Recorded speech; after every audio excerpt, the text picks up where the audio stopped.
মাগুরায় ৮ বছর বয়সী আসিয়া মারা গেছে। বৃহস্পতিবার দুপুর ১টায় ঢাকায় সম্মিলিত সামরিক হাসপাতালে চিকিৎসাধীন অবস্থায় শিশুটির মৃত্যু হয়।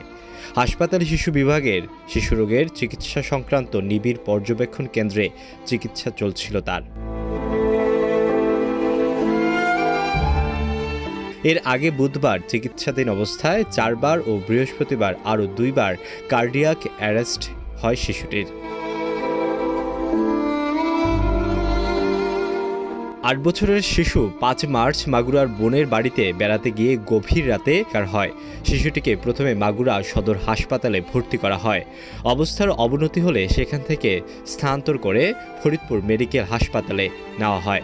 সেখানে তার অবস্থার আরও উন্নতি হয়নি। পরে বৃহস্পতিবার রাতে অচেতন অবস্থায় শিশুটিকে ঢাকা মেডিকেল কলেজ হাসপাতালে ভর্তি করা হয়।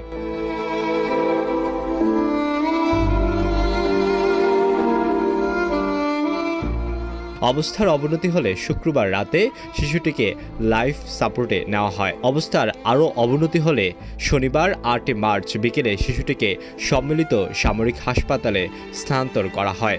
সেখানে তার চিকিৎসা চলছিল এতদিন।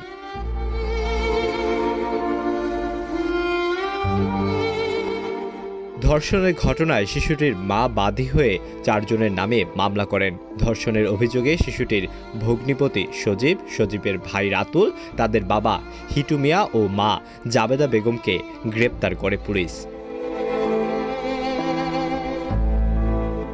আলওয়ান খান, ঢাকা প্রকাশ।